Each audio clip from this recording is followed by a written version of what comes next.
1 लाखमा कुन स्पेसिफिकेसन भएको पिसी आउँछ without monitor and keyboard mouse एउटा भिडियो बनाइदिनु न। रुपेशजीले हाम्रो यो कमेन्ट गर्नु भएको छ र आजको पीसीको बिल्ड उहाँको लागि हामीले चाहिँ यो पीसी बिल्डमा हैन Ryzen 5 को 5600 प्रोसेसर युज गर्नेवाला छौं।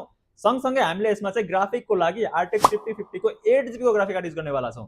यस सँगसँगै हामीले यसमा चाहिँ हैन मदरबोर्डमा A520M मदरबोर्ड युज गर्नेवाला छौं। र्याम रेसिस्टरको कुरा गर्नुहुन्छ भने हामीले यसमा 8GB को हिटसिंक वाला DDR4 र्याम राख्नेवाला छौं भने 256GB को Gen 4 SSD राख्नेवाला छौं। अब र्याम र एसएसडी को प्राइस अहिले एकदमै हाई छ, सो तपाईं यसलाई पछि पनि अपग्रेड गर्न सक्नुहुनेछ। र यस सँगसँगै हामीले हैन गाइस यसमा केसिङमा युज गर्नेवाला छौं यो ब्ल्याक कलरको RGB वाला केसिङ र पावर सप्लाईमा चाहिँ हामीले यसमा 750 वाटको पावर सप्लाई युज गर्नेवाला छौं। र सँगसँगै यदि तपाईलाई यो केसिङ हैन अर्को कुनै केसिङ मन पर्छ भने तपाई त्यसलाई पनि छान्न सक्नुहुनेछ।